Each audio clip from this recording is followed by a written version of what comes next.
வணக்கம் மக்களே. நேத்து பார்த்தீங்கன்னா ஓப்போ அவங்களோட ஃபேமஸான ஃபைண்ட் எக்ஸ் சீரீஸ்லேருந்து ஒரு ஃபோனை லான்ச் பண்ணியிருக்காங்க. அது என்ன ஃபோன்டா? Oppo find X 3 pro. இந்த ஃபோனில் நிறைய விஷயங்கள் ரொம்பவே சூப்பராக இருந்தாலுமே ஒரு சில விஷயங்கள் எனக்கு கொஞ்சம் டிசப்பாயின்மெண்ட்டாக தான் ஏற்படுத்துச்சு.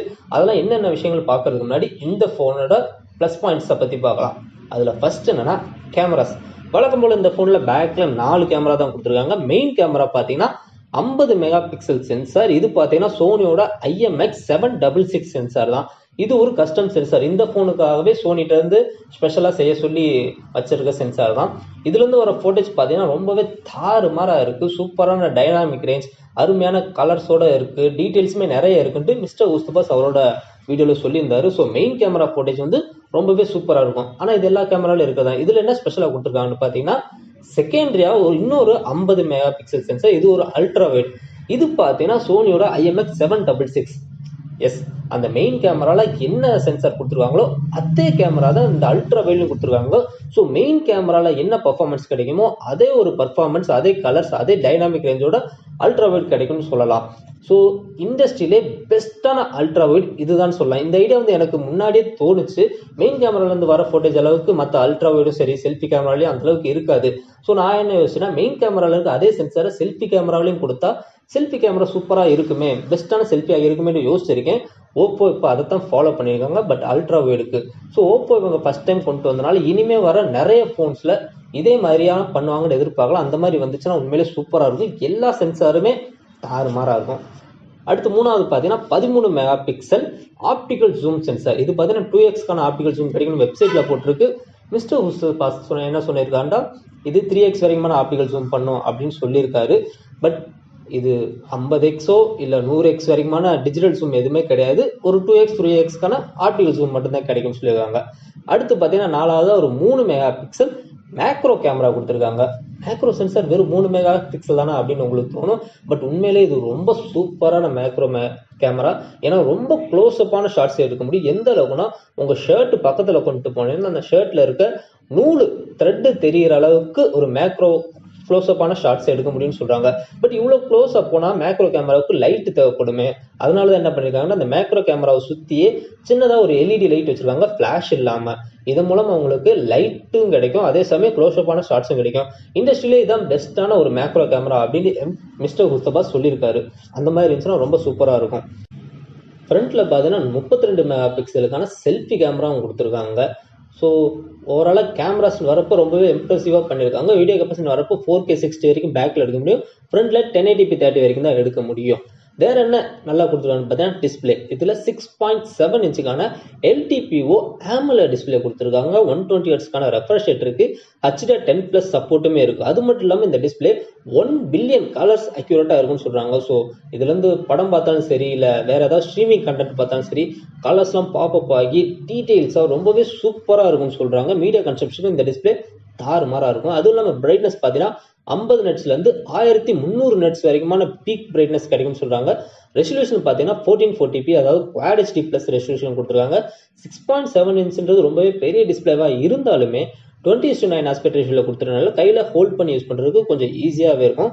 ஹோல்ட் பண்ணி யூஸ் பண்ணுறத பற்றி பார்க்கும்போது ப்ரொடக்ஷனுக்கு கார்னிங்கோட கொரில்லா கிளாஸ் தான் கொடுத்துருக்காங்க. ஃப்ரண்ட் அண்ட் பேக் ரெண்டு சைட்லையும். சைடில் பார்த்தீங்கன்னா அலுமினியம் ஃப்ரேம் கொடுத்துருக்காங்க. ஸோ டிஸ்பிளே இது ஒரு ஃப்ளாக்ஷிப் ஃபோன். ஸோ கண்டிப்பாக இதில் ப்ராசர் பார்த்தீங்கன்னா Snapdragon 888 தான் கொடுத்துருக்காங்க. அதுக்கு சப்போர்ட் பண்ணுற வகையில் Android 11 மேலே பில்ட் பண்ண கலர் OS 11.2 கொடுத்துருக்காங்க. ஜென்ரலாக நான் கலர் OSக்கு ஃபேன் கிடையாது, எனக்கு அந்த OS வந்து அவ்வளோ பிடிக்காது. பட் ஆப்டிமைசேஷன் வரப்போ ரொம்பவே சூப்பராக பண்ணுவாங்க. கலர் OS Android 11ஓட சேரும்போது Snapdragon 888 கொடுத்துருக்காங்க. ஸோ பர்ஃபார்மன்ஸ் வந்து ரொம்பவே தாறுமாறாக இருக்கும். எல்லா ஆப்ஸாக இருந்தாலும் சரி, கேமாக இருந்தாலும் சரி, இல்லை எடிட்டிங்காக இருந்தாலும் சரி, எல்லா டாஸ்க்குமே இது ரொம்ப ஈஸியாக ஹேண்டில் பண்ணிட்டே போயிடும். அது கூடவே பார்த்தீங்கன்னா UFS 3.1 ஸ்டோரேஜ் டைப் கொடுத்துருக்காங்க. ரேம் டைப் பார்த்தீங்கன்னா LPDDR5 கொடுத்துருக்கனால ஆப் லான்ச்சிங் ஸ்பீடாக இருந்தாலும் சரி, இல்லை 4 ஆப்ஸ் ஒரே டைமில் யூஸ் பண்ணாலும் சரி, எல்லா டாஸ்க்குமே இந்த Snapdragon 888 வந்து ரொம்ப ஈஸியாகவே ஹேண்டில் பண்ணிட்டு போயிடும். அடுத்து பார்த்தீங்கன்னா பேட்டரி லைஃப். இதில் 4500 mAhக்கான பேட்டரி கொடுத்துருக்காங்க. 4500 mAh இன்னைக்கு ஸ்டாண்டர்டில் கொஞ்சம் கம்மியாக தெரிஞ்சாலும் நான் ஆல்ரெடி சொன்ன மாதிரி தான் கலர் வைஸ் வந்து ஆப்டிமைசேஷன் நல்லா இருக்கும். ஸ்னாப்ட்ராகன் 888 பார்த்தீங்கன்னா ஒரு 5 nanometerல பில்ட் பண்ண ப்ராசஸர், அதனாலவே பேட்டரி லைஃப் ஓரளவுக்கு நல்லா கிடைக்கும்னு எதிர்பார்க்கலாம். பட் அது கூட பார்த்தீங்கன்னா 65 வாட் சார்ஜர் பாக்ஸில் கொடுக்குறாங்க. இதை வச்சு நீங்கள் சார்ஜ் பண்ணும்போது 10 நிமிஷத்துல 40% வரைக்கும் போயிடும். ஸோ உங்களுக்கு கவலைப்பட தேவை இருக்காது. அது கூடவே பார்த்தீங்கன்னா 30 வாட்க்கான வயர்லெஸ் சார்ஜிங் சப்போர்ட்டுமே கொடுத்துருக்காங்க. 10 வாட்டுக்கான ரிவர்ஸ் வயர்லெஸ் சார்ஜிங் சப்போர்ட்டுமே கொடுத்துருக்காங்க. ஜென்ரலாக ஓப்போ ஃபோன்ஸில் எனக்கு ரொம்ப பிடிச்சதுன்னா அதோட ஸ்லீக்கான டிசைன் தான். திக்னஸ் வந்து ரொம்பவே கம்மியாக வச்சுருப்பாங்க, வெயிட்டும் நல்லா கம்மியாக தான் வச்சுருப்பாங்க. எனக்கு அந்த ஃபார்ம் ஃபேக்டர் வந்து ஓப்போட ரொம்ப பிடிக்கும். பட் இந்த ஃபோனில் பார்த்தீங்கன்னா 4500 mAh கொடுத்துருந்தாலும் ஃபோனோட திக்னஸ் பார்த்தீங்கன்னா 8.3 mm வச்சுருக்காங்க. வெயிட்டுமே 193 கிராமுக்கு வச்சிருக்காங்க. ஸோ நான் இதை எதிர்பார்க்கல. ஓப்போ வந்து இன்னுமே வெயிட் ரெடியூஸ் பண்ணான்னு எதிர்பார்த்தேன். பட் மிஸ்டர் ஊஸ்தபாஸ் என்ன சொல்றாங்கன்னா இதோட வெயிட் மேனேஜ்மெண்ட் வந்து ரொம்பவே நல்லா பண்ணியிருக்காங்க. எனக்கு ஃபோனை கையில் எடுக்கும்போது 193 கிராம்ஸ் இருக்கிற அளவுக்கு தெரியல, லைட் வெயிட்டாக தான் இருக்குன்னு சொல்லியிருக்காரு. அந்த மாதிரி இருந்தால் ரொம்ப சந்தோஷம். வேற என்னென்னலாம் இந்த ஃபோனில் கொடுத்துருக்காங்கன்னு பார்த்தீங்கன்னா IP60 water and dust resistance கொடுத்துருக்காங்க. அது கூடவே பார்த்தீங்கன்னா டூயல் ஸ்டீரியோ ஸ்பீக்கர்ஸுமே கொடுத்துருக்காங்க. அஃப்கோர்ஸ் இது ஒரு 5G ஃபோன் தான். வேற என்னென்னலாம் இல்லைன்னு பார்த்தீங்கன்னா SD கார்டு ஸ்லாட் கிடையாது, வழக்கம் போல 3.5 mm ஹெட்ஃபோன் ஜாக்குமே கிடையாது. இந்த ஃபோனில் எல்லாமே நல்லா தான் இருக்கு. டாப் ஆஃப் த ஸ்பெக்ஸ் தான் கொடுத்துருக்காங்க. இதில் என்ன டிசப்பாயின்மெண்ட்டாக இருக்குன்னு பார்த்தீங்கன்னா இது ஒரு ஓப்போட Find X சீரிஸ் ஃபோன். ஜென்ரலாகவே Find Xன்றாலே ஒரு இன்னோவேஷன் அப்படின்னு தான் பேர். முன்னெல்லாம் பார்த்தீங்கன்னா அந்த கிரேடியன்ட் டிசைனாக இருக்கட்டும், இல்லை அந்த பாப்அப் கேமரா, பாப்அப் மெக்கானிசமே Find X சீரிஸ் தான் கொண்டு வந்தாங்க. ஆனால் இந்த தடவை பார்த்தீங்கன்னா இதில் இன்னோவேஷன் பெருசாக சொல்லிக்கிற அளவுக்கு இல்லை. இதோட டிசைனே பார்த்தீங்கன்னா ஒரு ஐஃபோன் 12 ப்ரோவோட ஒரு மிரர் காப்பி மாதிரி தான் இருக்குது. கிட்டத்தட்ட அதே டிசைன் தான் இருக்குது. அந்த கேமரா பம்பில் கிளாஸை கவர் பண்ணது பெரிய விஷயம் தான், நல்லா தான் இருக்குது. பட் டிசைன் அந்தளவுக்கு ஒன்றும் இம்ப்ரெசிவாக இல்லை. லாஸ்ட் டைமே பார்த்தீங்கன்னா ஒரு லெதர் டிசைன்லாம் கொண்டு வந்தாங்க.